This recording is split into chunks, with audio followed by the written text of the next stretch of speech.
നമ്മൾ അവരുടെ കഥകൾ കേൾക്കണം. അവർക്ക് പറയാനുള്ള കാര്യങ്ങൾ ചിലപ്പോ നമ്മളുമായി ബന്ധപ്പെട്ട നമ്മുടെ താല്പര്യങ്ങൾക്ക് വിരുദ്ധമായിരിക്കും. ഉദാഹരണത്തിന് വീരാമ്മച്ചിയുടെ കഥകളെല്ലാം കമ്മ്യൂണിസ്റ്റ് വിരുദ്ധ കഥകളാണ്. എന്ന് പറഞ്ഞാൽ എന്റെ രാഷ്ട്രീയത്തിനെതിരായ കഥകളാണ്. അപ്പൊ ആ കഥകൾക്ക് അതിനകത്തെ പക്ഷെ അത് കേൾക്കുക എന്ന് പറയുന്നത് നമ്മുടെ ഒരു മര്യാദയാണ്. ഏതൊരു രാജ്യത്തിനും അതിൻ്റെതായ അഭിമാനവും അതിൻ്റെതായ സുരക്ഷാബോധവും അതിൻ്റെതായ സ്ട്രാറ്റജിക് റിലേഷൻഷിപ്പുകളും ഒക്കെ ഉണ്ട്. അപ്പൊ അതിനെ നമ്മള് കുറച്ച് കാണരുതെന്ന് തന്നെയാണ് അഭിപ്രായം. യാത്രകൾ എന്നതിൽ നമ്മൾ കാണുന്ന വേറൊരു വലിയ നയതന്ത്ര ഭാരം നമ്മളൊക്കെ ചുമക്കും. ഓരോരുത്തരും യാത്ര ചെയ്യുന്ന ഓരോരുത്തരും ചുമക്കേണ്ടി വരും. എടുക്കുമ്പോൾ അടുത്തൊരു മേഖലയിലേക്ക് ഞാൻ പോയെന്നിരിക്കും. എന്നെ സംബന്ധിച്ച് ഇത് എന്റെ അവസാന റിസോർട്ട് അല്ലാത്തത് കൊണ്ട് തന്നെ നിൽക്കുന്നിടത്തോളം കാലത്തോളം തല ഉയർത്തി പിടിച്ച് നിൽക്കുക എന്നുള്ളതാണ് ഏത് മേഖലയിലും ഞാൻ ചെയ്യാറുള്ളത്. ആ രീതിയിൽ തന്നെ സിനിമാ മേഖലയിലും കുറച്ച് നാളുകളുണ്ടാവും. അത് എത്ര വരെ എന്ന് എനിക്കറിയില്ല. കാരണം നാളെ എന്ന് കഴിഞ്ഞിട്ടാണല്ലോ മറ്റന്നാൾ ഉണ്ടാകുന്നത്.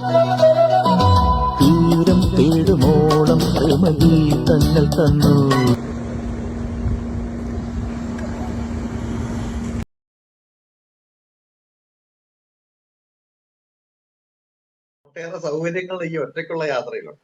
എന്നാൽ അതിലേറെ അപകടങ്ങളുണ്ട്. എവിടെങ്കിലും ഒരു അപകടം പറ്റിയിരുന്നെങ്കിൽ തിരിച്ചറിയപ്പെടാനാവാതെ പോകുന്ന ഒരാളായി മാറിയനെ ഞാൻ ഒരുപക്ഷെ. അത്തരത്തിലുള്ള റിസ്കുകളും ഉണ്ട്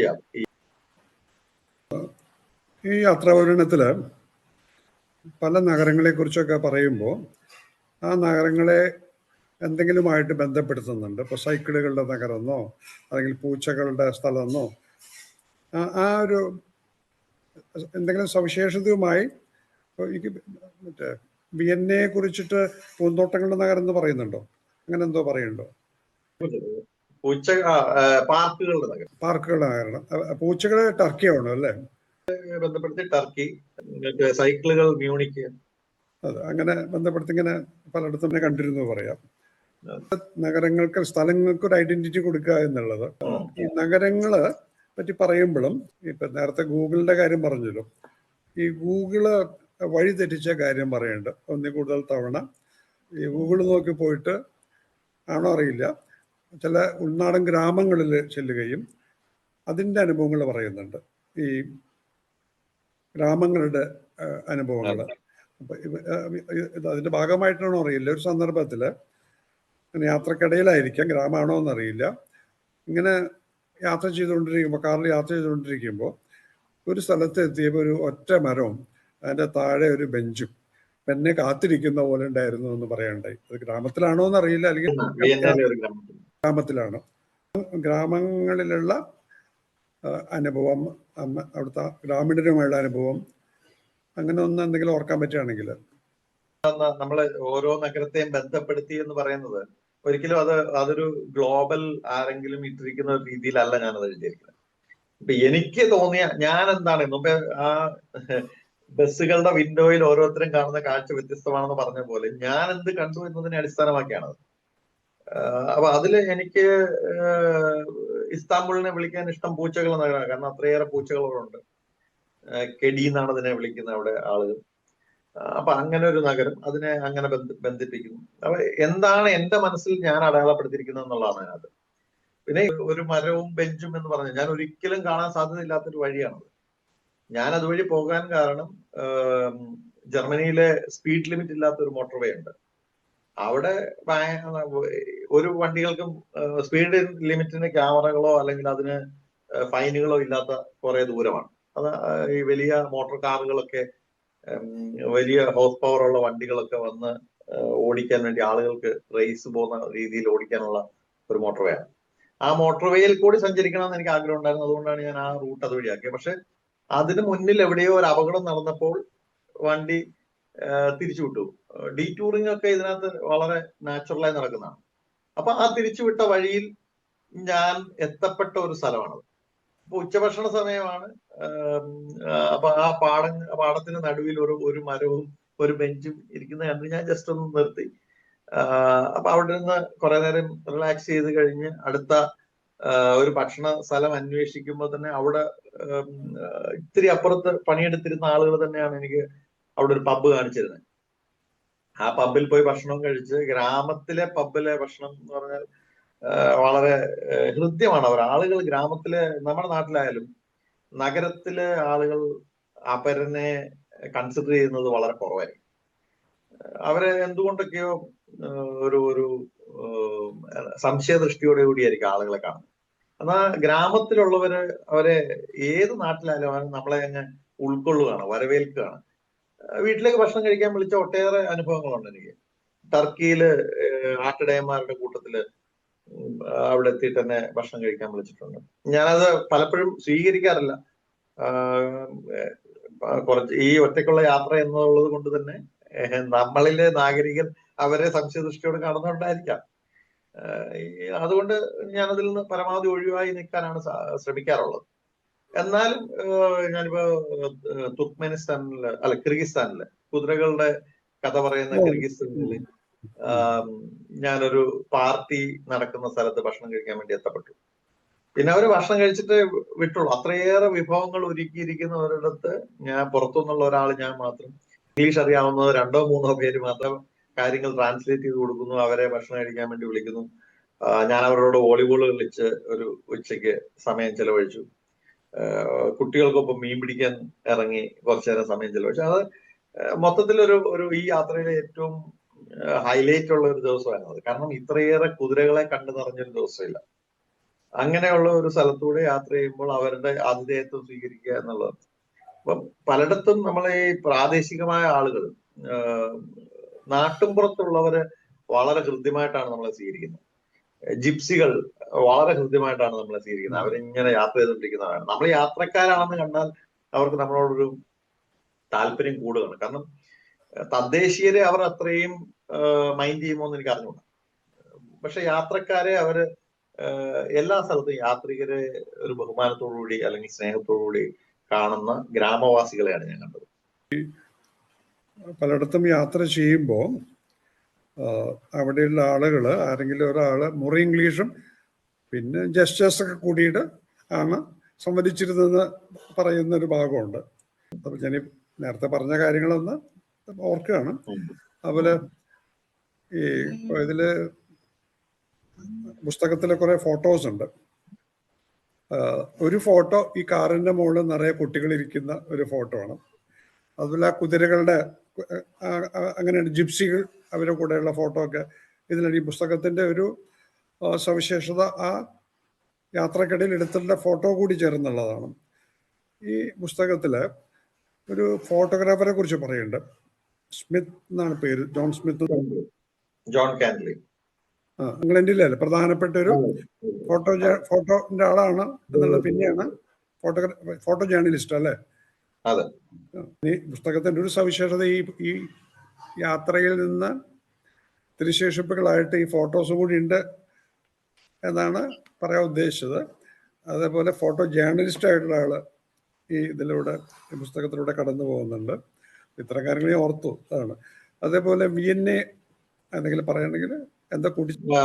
ഞാൻ ഈ കുട്ടികളുടെ ഒപ്പമുള്ള ഫോട്ടോയെ കുറിച്ച് പറയുമ്പോഴേ, ഞാൻ പലയിടത്തും ഈ കുട്ടികളുമായിട്ട് സംവേദിക്കാൻ നോക്കിയിട്ടുണ്ട്. ലൈക്ക് നമ്മൾ ഈ യാത്രയിൽ മുമ്പേ പറഞ്ഞ സുരക്ഷ എന്ന സാധനം മുൻനിർത്തിയാണ് നമ്മൾ മറ്റൊരു സ്ഥലത്ത് നിർത്താതെ, ഇപ്പൊ കുട്ടികൾ കൂട്ടം കൂടി നിൽക്കുന്ന ഒരു സ്ഥലത്ത് അല്ലെങ്കിൽ കളിക്കുന്ന ഒരു സ്ഥലത്ത് നിർത്തി കഴിഞ്ഞാൽ അവർക്കും ഒരു കൗതുകമുണ്ട് നമ്മളെ കാണാൻ. അപ്പൊ ആ കുട്ടികളുമായിട്ട് സംവേദിക്കാൻ നമുക്ക് പറ്റുന്ന ഒരു അവസരം ഇപ്പം ഒരു സ്ഥലത്ത് നിർത്തണമെങ്കിൽ ഞാൻ പ്രിഫർ ചെയ്യുന്നത് അവർ ഫുട്ബോൾ കളിക്കുന്ന സ്ഥലത്തോ അങ്ങനെയുള്ള ഒരു സ്ഥലത്തോ ആയിരിക്കും. അപ്പൊ അവരുമായിട്ടുള്ള ഒരു സംവേദനം എന്ന് പറയുന്നത്, നമ്മൾക്ക് യാത്രയിൽ എപ്പോഴും ഊർജ്ജമാണ്. നമ്മൾ ഇത്രയും വലിയൊരു വിരസമായ യാത്ര എന്ന് തന്നെ പറയേണ്ടി വരും, ഒറ്റയ്ക്കുള്ള യാത്ര. ആ യാത്ര ഞാൻ UK നിന്ന് പത്തനംതിട്ടയിലെ എന്റെ വീട്ടിലേക്കുള്ള യാത്ര തിരഞ്ഞെടുക്കുന്നത് തന്നെ വീട്ടിലേക്ക് പോവാണല്ലോ അല്ലെ നാട്ടിലേക്ക് വരികയാണല്ലോ എന്നുള്ള ഒരു ഊർജ്ജം നമുക്ക് ഉണ്ടാവാൻ വേണ്ടിയാണ്. അപ്പൊ ആ യാത്രയിൽ ഉടനീളം നമുക്ക് വീണ്ടും ഇടയ്ക്കിടയ്ക്ക് വണ്ടിക്ക് ഫ്യൂൽ അടിക്കുക എന്ന് പറയുന്ന പോലെ നമുക്ക് ഊർജ്ജം നിറയ്ക്കാൻ വേണ്ടിയുള്ളത് ഈ സംവേദനങ്ങൾ മാത്രമാണ്. നമ്മളെ കൂടെ ആരുമില്ല. അപ്പം ആകെ ഫോണിൽ വരും ചില കോളുകൾ, അവർ സംസാരിക്കുന്ന എന്റെ സുഹൃത്തുക്കളായ ആളുകളെ വിളിച്ച് ക്ഷേമം അന്വേഷിക്കുന്നു. ചിലരുമായിട്ട് മണിക്കൂറുകളോളം നമ്മൾ സംസാരിക്കാൻ പറ്റുന്ന സാഹചര്യമുണ്ട്. യാത്രയിൽ എനിക്ക് ഓട്ടോമാറ്റിക്കായിട്ട് ഫോൺ ഓൺ ആവുന്നു, അതിൽ നമ്മൾ സംസാരിക്കുന്നു, നമ്മളെ തിരക്കുന്നവരുണ്ടല്ലോ എന്നൊരു താല്പര്യമൊക്കെ ഉണ്ടെങ്കിൽ പോലും നമുക്ക് കൂടുതൽ ഊർജം നിറയ്ക്കാൻ പറ്റുന്നത് ഇത്തരം സംവേദനങ്ങളാണ്. അപ്പൊ ആ ആളുകളെ നമ്മള് കുട്ടികളായാലും ബാക്കിയുള്ളവരെ നമ്മൾ കാണുന്നുണ്ട്, അവരുമായിട്ട് സംസാരിക്കുന്നു, സംവേദിക്കുന്നു. അപ്പൊ അതിനാൽ ഇപ്പം വീഡിയോകൾ വളരെ പരിമിതമായിട്ട് ഞാൻ എടുത്തിട്ടുള്ളൂ. കാരണം ഒറ്റയ്ക്ക് യാത്ര ചെയ്യുന്നു, അതിനിടയ്ക്ക് ക്യാമറ ഫിക്സ് ചെയ്യണം, ക്യാമറ ഓൺ ചെയ്യണം യാത്ര ചെയ്യുമ്പോൾ. അത് ഒരു ഡേഞ്ചറസ് പണിയാണ് ഡ്രൈവ് ചെയ്തുകൊണ്ടിരിക്കുമ്പോൾ. നമുക്ക് ഇന്ത്യയിലെ പോലെ ഓരത്ത് പലയിടത്തും നിർത്താൻ പറ്റില്ല. നമുക്ക് അവിടെ ഡെസിഗ്നേറ്റഡ് സ്ഥലങ്ങളിൽ മാത്രമേ പല രാജ്യങ്ങളിലും നമുക്ക് വണ്ടി നിർത്താൻ പാടുള്ളൂ. അതുകൊണ്ട് തന്നെ യാത്രയിലെ വീഡിയോ ക്യാമറകൾ ഓൺ ചെയ്യുന്നത് ബുദ്ധിമുട്ടാണ് ഒറ്റയ്ക്ക് യാത്ര ചെയ്യുന്നത്. ആ ഒരു പരിമിതികൾക്കൊക്കെ ഉള്ളിൽ നിന്നാണ് നമ്മൾ ഫോട്ടോ എടുക്കാൻ ശ്രമിക്കുന്നത്. അപ്പൊ ആ കുട്ടി പട്ടാളത്തിന്റെ ഇടയ്ക്ക് നിന്ന് ഫോട്ടോ എടുക്കുക, അല്ലെ അവരുമായിട്ടൊരു സംവേദനം നടക്കുമ്പോൾ നമ്മളൊന്ന് ചാർജ് ആവും. അടുത്തൊരു 100 200 കിലോമീറ്ററോ മൈലോ പോകാനുള്ള ഇന്ധനം നമുക്കാവും. അപ്പൊ അങ്ങനെയാണ് അവരുമായിട്ട് കൂടുതൽ ഇടയ്ക്ക് സംവേദിക്കാറുള്ളത്. ഈ യാത്രയില് ലണ്ടനിൽ നിന്ന് കേരളത്തിലേക്കുള്ള ഈ യാത്രയിൽ അത് വിവരിക്കുന്നതിനിടയ്ക്ക് പറയുന്ന ഒരു കാര്യം, ഈ കേൾക്കൽ എന്നുള്ളത്, മറ്റുള്ളവരെ കേൾക്കുക എന്ന് പറയുന്നത്, അതൊരു പ്രധാനപ്പെട്ട അനുഭവമായിട്ട് ഒന്നിൽ കൂടുതൽ തവണ പറഞ്ഞെന്ന് തോന്നുന്നു, അല്ലെങ്കിൽ ആ പ്രോസസ്സ് ഉണ്ടായിട്ടുണ്ടെന്ന് തോന്നുന്നു. ഈ കഥകൾ, ആളുകൾ അവരുടെ കഥകൾ പറയുന്നത് കേൾക്കുക എന്നുള്ളത്, അത് പൊതുവെ ഞാൻ മുമ്പേ പറഞ്ഞ ക്യൂരിയോസിറ്റിയാണ്, അറിയാനുള്ള താല്പര്യം. ശരിക്കും പറഞ്ഞാൽ നമ്മുടെ ഒരു ഗ്രാമത്തിന്റെയും മറ്റൊരു ഇതിന്റെ ഒരു രാജ്യത്തിന്റെ തന്നെ ഒരു സ്വഭാവം മനസ്സിലാവണമെങ്കിൽ നമ്മൾ അവരുടെ കഥകൾ കേൾക്കണം. അവർക്ക് പറയാനുള്ള കാര്യങ്ങൾ ചിലപ്പോ നമ്മളുമായി ബന്ധപ്പെട്ട നമ്മുടെ താല്പര്യങ്ങൾക്ക് വിരുദ്ധമായിരിക്കും. ഉദാഹരണത്തിന് വീരാമ്മച്ചിയുടെ കഥകളെല്ലാം കമ്മ്യൂണിസ്റ്റ് വിരുദ്ധ കഥകളാണ്. എന്ന് പറഞ്ഞാൽ എന്റെ രാഷ്ട്രീയത്തിനെതിരായ കഥകളാണ്. അപ്പൊ ആ കഥകൾക്ക് അതിനകത്ത് പക്ഷെ അത് കേൾക്കുക എന്ന് പറയുന്നത് നമ്മുടെ ഒരു മര്യാദയാണ്. നമ്മൾ അതും അറിഞ്ഞിരിക്കണം. ഒരു കാലഘട്ടത്തിൽ അങ്ങനെയും ഉണ്ടായിരുന്നു, അല്ലെങ്കിൽ ഇങ്ങനെയും ഉണ്ടായിരുന്നു എന്നത് നമ്മൾ അറിഞ്ഞിരിക്കേണ്ട കാര്യം തന്നെയാണ്. അതല്ലാതായിരിക്കുക എന്നതാണ് അതിനകത്ത് നമുക്ക് ചെയ്യാൻ പറ്റുന്ന ഒരു കാര്യം. ആ കേൾവികൾ മുതൽ ഇപ്പം ഓരോരുത്തരെയും ഇപ്പൊ വഴിയിൽ ഇപ്പൊ ഇറാനിൽ കണ്ട മനുഷ്യരില് ചില ആളുകൾ അതിന്റെ അവിടുത്തെ ഭരണകൂടത്തിന്റെ വ്യവസ്ഥിതിയിൽ അടിച്ചമർത്തപ്പെട്ട ജനത്തിന്റെ വിഭാഗത്തിന്റെ ഭാഗമാണ്. അവർക്കിത് അവരുടെ ആളുകളോട് പറയാനൊക്കത്തില്ല വിശ്വസിച്ച്. അത് പുറത്തെവിടെയെങ്കിലും ആരോടെങ്കിലും പറയണം. അവർക്കൊരു വിശ്വാസ്യത തോന്നുന്നുണ്ടായിരിക്കുമല്ലോ അവർ എൻ്റെ അടുത്ത് സംസാരിക്കുന്നത്. ഇറാനിലുള്ള ജനത്തിന്റെ സംസാരം അങ്ങനെ തന്നെയാണ്. ഇപ്പൊ ചൈനയിലെ ഉഗൈർ വംശജരുടെ ഇടയിലുള്ള ഒരു സ്ഥലത്തൂടെയാണ് ഞാൻ വന്നത്. ടിബറ്റില് വന്നിട്ടുണ്ട്. അപ്പൊ അവരൊക്കെ 1 2 3 പേരെ ചിലപ്പോൾ നമ്മൾ കാണുന്നുള്ളാവും. പക്ഷെ ആ ആളുകൾ നമ്മളുടെ അടുത്ത് പറയാൻ ശ്രമിക്കുന്നത് അവരനുഭവിച്ച ബുദ്ധിമുട്ടുകൾ, അവരിപ്പോൾ അനുഭവിക്കുന്ന ബുദ്ധിമുട്ടുകൾ, നമ്മളുടെ ലോകം എത്ര വിശാലമാണെന്ന് നമ്മളെ ഓർമ്മപ്പെടുത്തുന്ന കാര്യങ്ങളാണ്. കാരണം ഇപ്പൊ ടിബറ്റിൽ ഒരാൾക്ക് ഒരു പാസ്പോർട്ട് എടുക്കാൻ പറ്റില്ല. പാസ്പോർട്ട് എടുക്കണമെങ്കിൽ ചൈനീസ് ഗവൺമെന്റിന്റെ പ്രത്യേക അനുമതിയോടുകൂടി എന്തിനു പോകുന്നു എന്ന് ഗവൺമെന്റിനെ ബോധ്യപ്പെടുത്തി അത്രയും ദിവസത്തേക്കൊക്കെ മാത്രമുള്ള പാസ്പോർട്ടുകളാണ് അവർക്ക് കിട്ടുക. അപ്പൊ അവര് കാണുന്ന, അവർക്ക് ലോകം കാണാനുള്ള സാധ്യതകൾ ചുരുങ്ങുന്നത് എത്രത്തോളമാണെന്ന് ആലോചിച്ച് നോക്കും. പണ്ട് ഞാൻ കേരളത്തിൽ ഒതുങ്ങി നിന്ന ഒരാളെന്നുള്ള നിലയിലുള്ള പരിമിതിയാണ് അവരിപ്പോ അനുഭവിക്കുന്നത്. അതിന് പുറത്തേക്ക് അവർക്ക് പോകാൻ പറ്റുന്നില്ല. ഒരു തുറന്ന ജയിൽ അവിടെ ജീവിക്കുന്നവർ എന്ന് പറയേണ്ടി വരും. അപ്പൊ അവരെ കേൾക്കുക പറയുന്നത് അവർക്ക് ആശ്വാസമാണ്. നമ്മൾക്കിത് ചെറിയൊരു കഥയായിരിക്കാം. നമുക്കിത് ഇതെന്തേലും ആണോ എന്ന് തോന്നാം. അല്ലെങ്കിൽ ഇത്രയേറെ റിജിഡായ ഒരു ലോകത്താണ് ഇവർ ജീവിക്കുന്നതെന്ന് നമുക്ക് തോന്നാം. അവർ പറഞ്ഞ എല്ലാ കാര്യങ്ങളും എനിക്ക് പുസ്തകത്തിൽ എഴുതാൻ പറ്റില്ല. ഇതൊക്കെ ഇന്നത്തെ ഗൂഗിളിന്റെ കാലത്ത്, അല്ലെങ്കിൽ ട്രാൻസ്ലേറ്ററിന്റെ കാലത്ത് ഈ ആളുകളെ തെരഞ്ഞു പിടിക്കാനും അവരെ വേട്ടയാടാനും ഗവൺമെന്റുകൾക്കൊക്കെ നിമിഷ നേരം മതി. ഇപ്പൊ ഞാൻ ഈ ചൈനയിൽ കൂടെ യാത്ര ചെയ്ത് വന്ന ഒരാളെന്നുള്ള നിലയിൽ എന്നെ തന്നെ എത്രയോ സംശയദൃഷ്ടിയോടെ ആയിരിക്കാം ഒരു സർക്കാർ മുന്നോട്ട് കാണുക. ഭാഗ്യവശാൽ അങ്ങനെയില്ല. മറ്റുള്ള ഒരാളുടെ സിറ്റുവേഷൻ എന്ന് പറഞ്ഞാൽ വേറൊരു തരത്തിലായിരിക്കാം.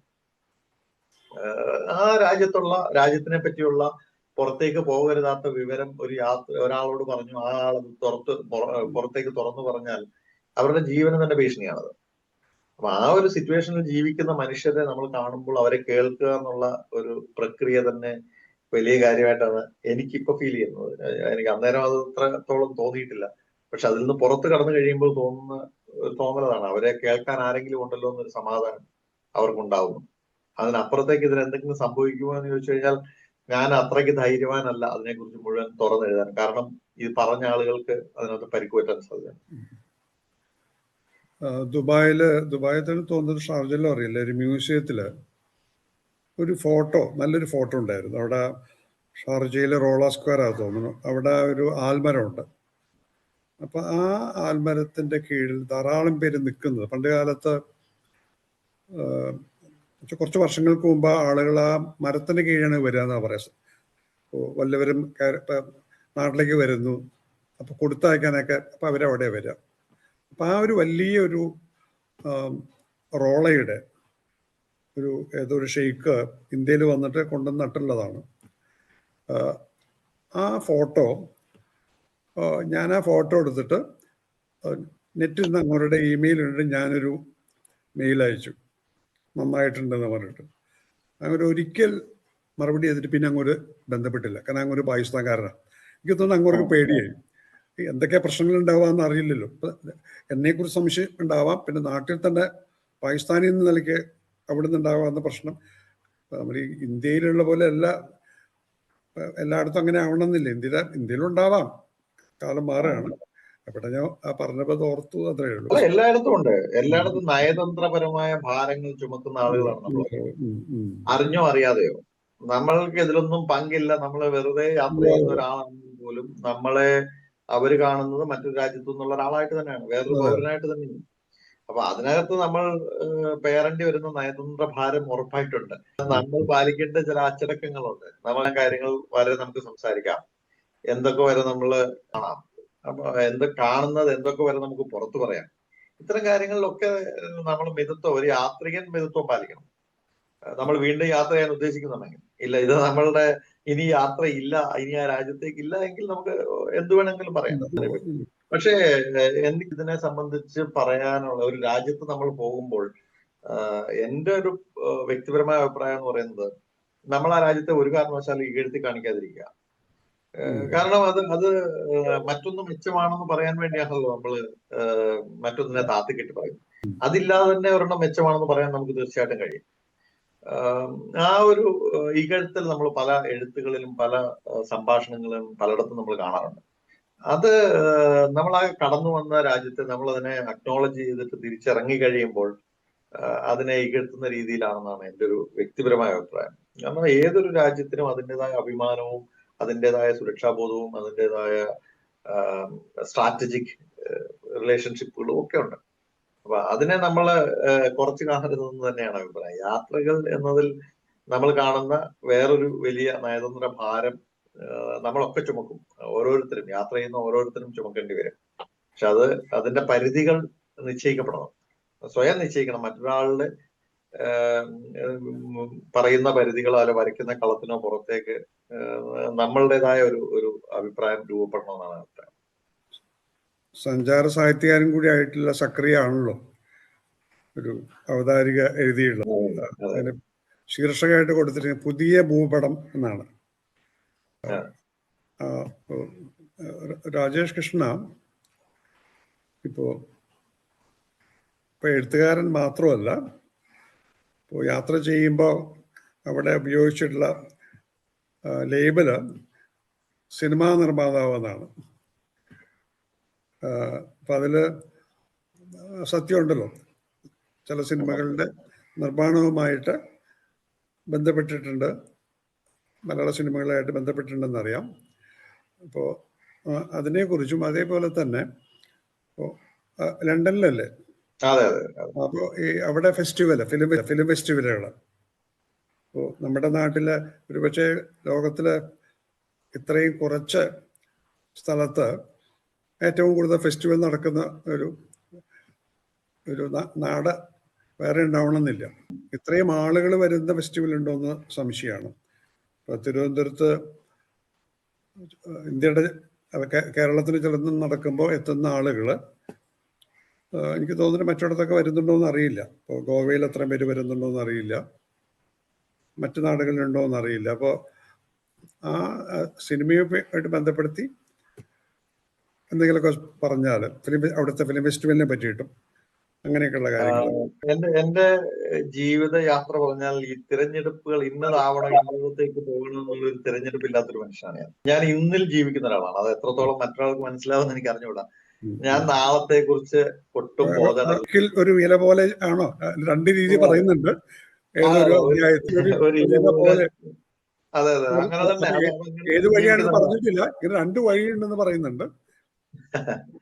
അല്ല, രണ്ട് വഴിയല്ല. ഇപ്പൊ ജേർണലിസം എന്ന് പറഞ്ഞത് ഒരു പക്ഷെ ഞാൻ തിരഞ്ഞെടുത്തത്, എനിക്ക് ഇഷ്ടപ്പെട്ടത്, ഞാൻ മുമ്പേ പറഞ്ഞ എനിക്ക് മൂവ്മെന്റ് സാധ്യമാക്കാൻ വേണ്ടി ഞാൻ തിരഞ്ഞെടുത്ത ഒരു വഴിയാണ്.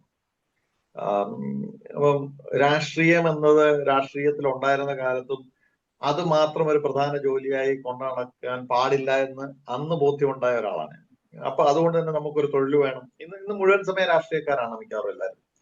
പക്ഷെ എന്റെ ഒരു കാഴ്ചപ്പാടിൽ അന്ന് അതിനും നമുക്കൊരു തൊഴിൽ വേണം, നമുക്ക് ഏൺ ചെയ്യാനുള്ള ഒരു സ്പേസ് വേണം എന്ന് ചിന്തിച്ചിരുന്ന ആളാണ്. അതുകൊണ്ട് ജേർണലിസം ഞാൻ കോളേജിൽ പഠിക്കുന്ന കാലത്ത് തന്നെ എന്റെ ക്യാമ്പസിൽ ഞാൻ പ്രിന്റ് ചെയ്ത പത്രം ഇറക്കിയിട്ടുള്ളതാണ്. അപ്പോൾ ജേർണലിസം എന്റെ വഴി എന്നുള്ളത് ഏകദേശം അന്ന് രൂപപ്പെട്ടതാണ്. അന്ന് എന്റെ ഒപ്പം ക്യാമ്പസിൽ ഉണ്ടായിരുന്ന ഒരു 20 പേരെങ്കിലും ഇപ്പൊ ജേർണലിസ്റ്റാണ്. അതൊരു ജേർണലിസ്റ്റുകളുടെ രൂപപ്പെട്ട കാലമാണെന്ന് എനിക്ക് തോന്നുന്നു. അതില് എനിക്കൊരു പങ്കുവഹിക്കാൻ പറ്റി എന്നുള്ളതാണ് അതിനകത്ത് ഞാൻ കാണുന്ന വ്യത്യസ്തത. അപ്പൊ അത് കഴിഞ്ഞിട്ട് ജേർണലിസത്തിൽ നിന്ന് കുറെ കാലം കഴിഞ്ഞപ്പോൾ അതിലൊരു മടുപ്പ്, അല്ലെങ്കിൽ രണ്ട് തരത്തിലുള്ള ജേർണലിസം ഉണ്ട് ഇന്ന്. ഒന്നുകിൽ നമുക്ക് പേര് കിട്ടുന്ന ടാഗ് വെച്ചുള്ള ജേർണലിസം, അല്ലെങ്കിൽ പണം കൂടുതൽ ലഭിക്കുന്ന നമ്മൾ പ്രൊഡക്ഷൻ ചെയ്യുന്ന കാര്യം.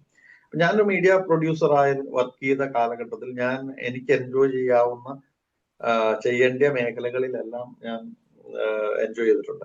കാരണം ടൂറിസം ബേസ് ആയുള്ള പരിപാടികളുടെ ഭാഗമായിരുന്നു ഞാൻ BBC കുറച്ചാൾ ചെയ്തത്. അതുകൊണ്ട് തന്നെ ഇഷ്ടംപോലെ യാത്ര ചെയ്യാൻ പറ്റി, ഇഷ്ടംപോലെ കാണാൻ പറ്റി. അതൊരു ജോലിയായി കൊണ്ട് നടന്ന് യാത്ര ചെയ്യുന്നതിന്റെ ഒരു ബുദ്ധിമുട്ടുണ്ട്. അത് ഒരു കാലഘട്ടത്തിൽ ഞാൻ ലൈവ് പ്രോഗ്രാംസിന്റെ സ്പെഷ്യലിസ്റ്റ് ആണ്, ലൈക്ക് സ്വിച്ചർ.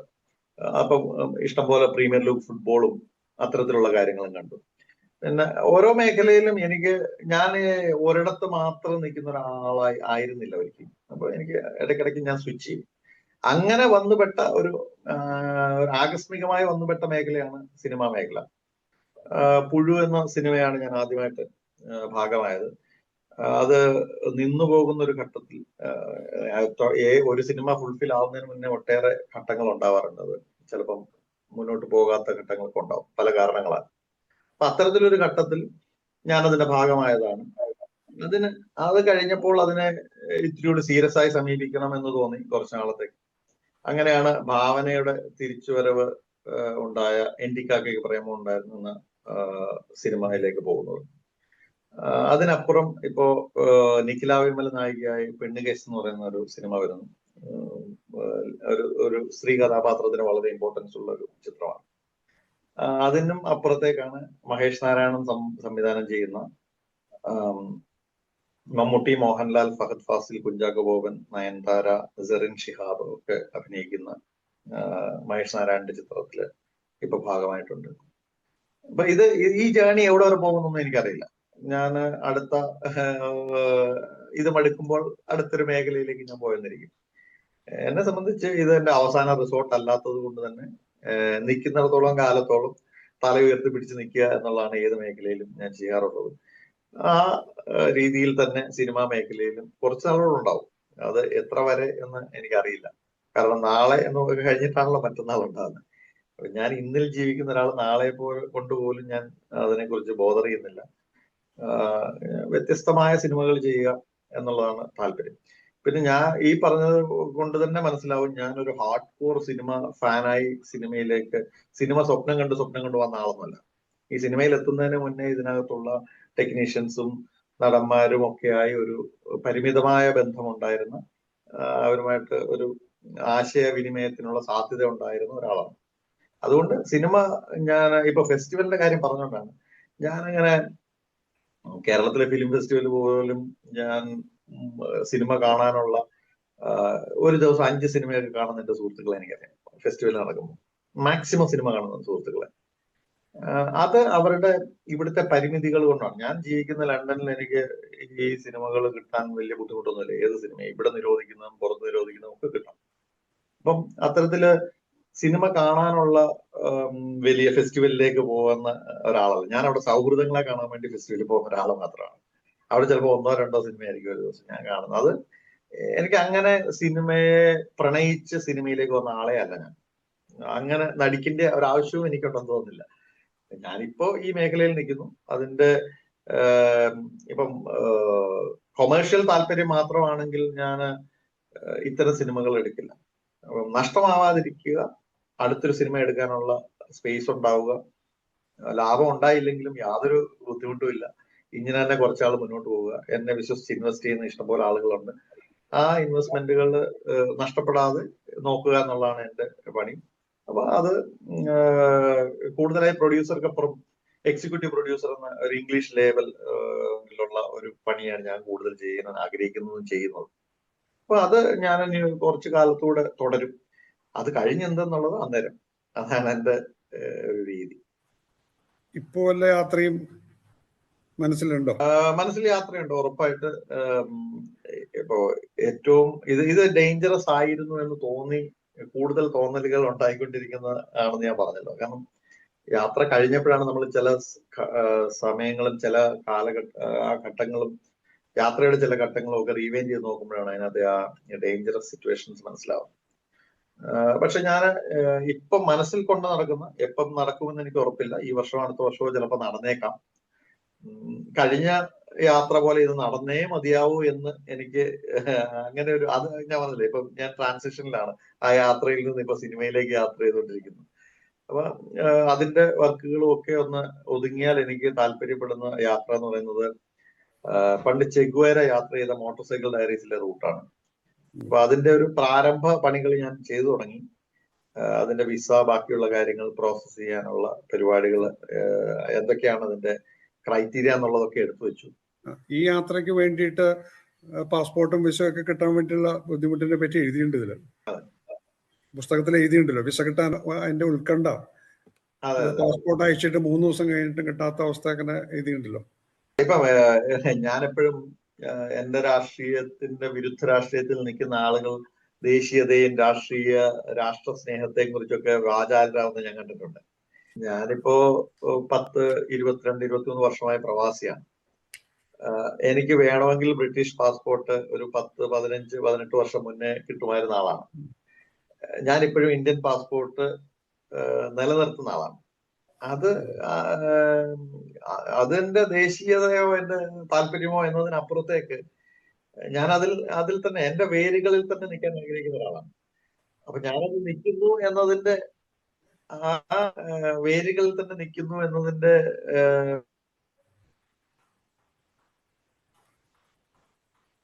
ആയിട്ടുള്ള, കാരണം ഈ ദേശീയതയുടെ കാര്യമൊക്കെ പറയുമ്പോൾ വോട്ട് ചെയ്യുക അല്ലെങ്കിൽ എന്റേതായ രാഷ്ട്രീയം ഞാൻ എവിടെങ്കിലും പറയുമ്പോൾ മറ്റൊരു പൗരത്വമുള്ള ഒരാൾ ഇവിടെ സംസാരിക്കുന്നു എന്ന പേരുദോഷം കിട്ടാതിരിക്കാനും ഒക്കെയായി ഞാൻ ഇപ്പോഴും അത് തുടരുകയാണ്. എനിക്കിപ്പോ ലാറ്റിൻ അമേരിക്കൻ ട്രിപ്പ് നടക്കുമ്പോൾ വേണമെങ്കിൽ ഈ പാസ്പോർട്ട് ഒന്ന് ചേഞ്ച് ചെയ്താൽ, ബ്രിട്ടീഷ് പാസ്പോർട്ട് എടുത്താൽ എനിക്ക് പല രാജ്യങ്ങളിലും വിസ വേണ്ട. എനിക്ക് വളരെ ഈസി ആയിട്ട് ഈ യാത്ര നടക്കും. അതിനപ്പുറത്തേക്ക് ഞാൻ എന്റെ വേരുകളിൽ നിൽക്കാനാണ് ആഗ്രഹിക്കുന്നത്. അത് ശരിയോ തെറ്റോ എന്നുള്ളത് കാലം തെളിയിക്കും. ചിലപ്പോൾ തെറ്റാണെന്ന് നമുക്ക് തോന്നാം. അതിനപ്പുറത്തേക്ക് എനിക്ക് വേറൊരു താല്പര്യവും ഇല്ല. മേ ബി വോട്ട് ചെയ്യുക, അതിനപ്പുറത്തേക്കുള്ള താല്പര്യങ്ങളൊന്നും ഞാൻ കൊണ്ടു നടക്കുന്ന ആളല്ല. അതും നാളെ എന്ന് പറയുന്ന ഒരു കാര്യത്തിലാണല്ലോ ഉള്ളത്. ഇപ്പം അത്തരത്തിലുള്ള ഒരു താല്പര്യവും സംരക്ഷിക്കും അങ്ങനെ ഊട്ടി വളർത്തുന്ന ഒരാളല്ല ഞാൻ. അപ്പൊ എനിക്ക് യാത്ര ഇപ്പം ഈസിയായി നടക്കണമെങ്കിൽ ഇപ്പൊ പാസ്പോർട്ടിലേക്ക് മാറുന്നതൊക്കെ നല്ലതാണ്. യാത്രയ്ക്ക് മാത്രമേ അത് ഉപകരിക്കുന്നുള്ളൂ എന്നാണ് എനിക്ക് തോന്നുന്നത്. അപ്പം അതിനനുസരിച്ചുള്ള ഒരു അത്യാവശ്യം വരുമ്പോൾ അന്നേരം അല്ലെങ്കിൽ അതിനെക്കുറിച്ച് ആലോചിക്കും എന്ന രീതിയിലാണ് ഇപ്പൊ ഞാൻ മുന്നോട്ട് പോകുന്നത്. അത് നാളെയാണല്ലോ. ഞാൻ ഇന്ത്യ വിട്ടിട്ട് അധികം യാത്ര ചെയ്തില്ല. ദുബായിൽ എല്ലാ കൊല്ലം പോകും, മകൻ അവിടെ ഉള്ളതുകൊണ്ട്. അടുത്ത് ഞാനൊരു ഓസ്ട്രിയയിലൊരു യാത്ര പോയി. അങ്ങനെ വിയന്നയിൽ ചെന്നിറങ്ങി. പിന്നെ അവിടുന്ന് ഒരു ടാക്സി, മകനുണ്ട്, മകൻ്റെ ഭാര്യയും കുട്ടിയുണ്ട്, എൻ്റെ ഭാര്യയുണ്ട്. അങ്ങനെ അപ്പോൾ വിയന്നയിൽ നിന്നൊരു വണ്ടി എടുത്തിട്ട് ഒരാഴ്ച ഓസ്ട്രേലിയ യാത്ര ചെയ്തു. തിരിച്ച് വിയന്നയിൽ വന്ന് അങ്ങനെയായിരുന്നു. അപ്പോൾ ആ വിയന്നയിൽ വന്നപ്പോൾ ഈ പുസ്തകത്തിൽ പരാമർശിക്കപ്പെടുന്ന ആളുടെ കാര്യം ഓർത്തത്രേ ഉള്ളൂ. അപ്പോൾ പ്രിൻസ് എന്നാണ് അദ്ദേഹത്തിൻ്റെ പേര് തോന്നുന്നു. പ്രോസി എന്നാണോ ആ സ്ഥാപനത്തിന്റെ പേര്? പ്രോസി സൂപ്പർ മാർക്കറ്റ് ഉടമ പ്രിൻസും പ്രിൻസിന്റെ അനിയൻ അതെ അതെ, പരാമർശിക്കപ്പെട്ടത് ഞാൻ പെട്ടെന്ന് ഓർത്തു, അത്രയേ ഉള്ളൂ. അദ്ദേഹത്തിന്റെ പേര് പ്രിൻസ് എന്നാണ്. എല്ലാ മലയാളികളുടെ ആതിഥേയരാണ്. അതെ അതെ, അദ്ദേഹത്തിന്റെ ആ റെസ്റ്റോറന്റില് ഫോട്ടോ കാണും, നമ്മുടെ സിനിമാക്കാരുടെ ഫോട്ടോ ഒക്കെ കാണാനായിട്ട്. അവിടെ വിയന്ന നഗരം ഞാൻ പലപ്പോഴും വിയന്നയും മ്യൂണിക്കും അല്ലെങ്കിൽ ബെർലിനൊക്കെ ഞാൻ ഇടയ്ക്കിടയ്ക്ക് പണ്ടും പോവാറുള്ള, ജോലിയുടെ കാര്യത്തിനായാലും മറ്റു ചില മീറ്റിങ്ങുകളുടെ കാര്യത്തിനായാലും പോകാറുള്ള സ്ഥലങ്ങളാണ്. ഇപ്പൊ വിയന്നയൊക്കെ നമുക്ക് എപ്പോ ചെന്നാലും ഒരു ബെഡ് സ്പേസ് ഉള്ള സ്ഥലമാണ്. കാരണം സിറോഷ് കോഴിക്കോടുകാരനാണ്, വളരെ ബന്ധങ്ങൾ സൂക്ഷിക്കുന്ന, ഒരുപക്ഷെ ഞാൻ സിറോഷിനെ കാണുന്ന എന്നെ പോലെ ബന്ധം സൂക്ഷിക്കുന്ന ഒരാളാണ് സിറോഷ്. അങ്ങനെ അപൂർവം ആളുകളെ ഉള്ളൂ. വല്ലപ്പോഴും ഒരു കാര്യമില്ലെങ്കിൽ ഒന്ന് വിളിച്ചന്വേഷിക്കുക, നമ്മൾ എവിടെയുണ്ട് എന്ന് ഉറപ്പുവരുത്തുക, നമ്മള് കുഴപ്പമൊന്നുമില്ലല്ലോ എന്ന് ഉറപ്പുവരുത്തുക. അങ്ങനൊരു സിറോഷിന്റെ സൗഹൃദ വലയം എന്ന് പറഞ്ഞാൽ ഞാനൊക്കെ അതിലെ വളരെ താഴ്ന്ന ലെവലിലുള്ള ആളാണ്. രാഹുൽ ഗാന്ധിയും സുരേഷ് ഗോപി, ഞാൻ ആ പുസ്തകത്തിൽ പറഞ്ഞിട്ടുള്ള പോലെ ഗോപിയും ശശി തരൂരും ഒക്കെ വളരെ അടുപ്പം പുലർത്തുന്ന ആളാണ് സിറോഷ്. രാഹുൽ ഗാന്ധിയുടെ ആരാധകനായതുകൊണ്ട് മകന് രാഹുലിനെ രാഹുലിന് പേരിട്ടിരിക്കുന്ന ആളാണ്. അപ്പൊ അങ്ങനെയുള്ള സിറോഷും പ്രോസി ഫാമിലി എന്ന് തന്നെ പറയാം. അവരെല്ലാവരും അങ്ങനെ തന്നെ വളരെ സൗഹൃദം സൂക്ഷിക്കുന്ന ആളുകളാണ്. ഇങ്ങനെ ഓരോ നഗരത്തിലും നമുക്ക് ഓരോരുത്തര് വളരെ പ്രിയപ്പെട്ടവരുണ്ടാവാറുണ്ട്. എപ്പോഴും നമ്മളെ വെയിറ്റ് ചെയ്യുന്ന, ചിലര് നമ്മളെ അങ്ങോട്ട് വാ കാണാൻ എന്നൊക്കെ പറയുന്നെങ്കിലും അവര് എങ്ങനെയും വരരുതേ എന്ന് ആഗ്രഹിക്കുന്ന ആളുകളെയും എനിക്കറിയാം. എന്നാൽ സിറോഷും പ്രിൻസും ഒക്കെ എന്ന് പറഞ്ഞാൽ ആളുകളെ എപ്പോഴും വെൽക്കം ചെയ്യുന്ന ആളുകളാണ്. ഞാൻ ഈ യാത്രയിൽ ആ ബുക്കിൽ പറഞ്ഞിരിക്കുന്ന പോലെ ഒരു സ്ഥലത്ത് കൃത്യ ദിവസം എത്തണം എന്ന് ആഗ്രഹിച്ചിട്ടുള്ളത് വിയന്നയിലാണ്. കാരണം സിറോഷും കുടുംബവും ആ ദിവസം എനിക്ക് വേണ്ടി ഒഴിച്ചിട്ട് കാത്തിരിക്കുന്നു എന്നുള്ളത് കൊണ്ടാണ് ഞാൻ അങ്ങനെ യാത്ര ചെയ്തത്. അപ്പൊ അത്രയേറെ സൗഹൃദം സൂക്ഷിക്കുന്ന ആളുകളാണ്. മറ്റൊരു കാര്യം തുടക്കത്തിൽ ഞാൻ പറയേണ്ടതായിരുന്നു, ഈ ലണ്ടൻ ടു കേരള യാത്രയ്ക്ക് എൻ്റെ പിന്നിലൊരു മറ്റൊരു ഉദ്ദേശം കൂടി ഉണ്ടായിരുന്നു. അത് പുറപ്പാട് നക്ഷത്രം എന്ന് പറയുന്ന അധ്യായം തുടങ്ങുമ്പോൾ പ്രിയ റിയാൻ, ഞങ്ങളുടെ കിത്തു, അപ്പൊ ആ കിത്തു എന്ന് പറയുന്ന കുട്ടിക്ക് വേണ്ടി ആ കുട്ടിയായിട്ട് ബന്ധപ്പെട്ടിട്ടാണ് ഈ യാത്ര എന്ന് പറയുന്നുണ്ട്. പറഞ്ഞ കൊള്ളേ. സാഹസിക കാർ യാത്ര വലിയ ആവേശത്തോടും വലിയ ആദരവോടും കൂടിയാണ് കാണുന്നത്. തീർച്ചയായും ഇങ്ങനെ ഒരു യാത്ര ലോക ഭൂപടത്തിന്റെ ഒരു വലിയ ഭാഗം പിന്നിട്ടുകൊണ്ട് ലണ്ടനിൽ നിന്ന് കേരളത്തിലേക്ക് എത്തുമ്പോൾ ഈ യാത്ര മുന്നോട്ട് വയ്ക്കുന്ന ഒരു വലിയ സന്ദേശമാണ് ആദരവോട് കാണുന്നു എന്ന് പറയാൻ കാരണമാകുന്നത്. പിന്നെ എനിക്ക് തോന്നുന്നു ഈ യാത്ര ഏറ്റവും സുന്ദരമാക്കുന്ന ഒരു കാര്യം ഇത് എന്തിനു വേണ്ടി ചെയ്യുന്നു എന്നുള്ളതാണ്.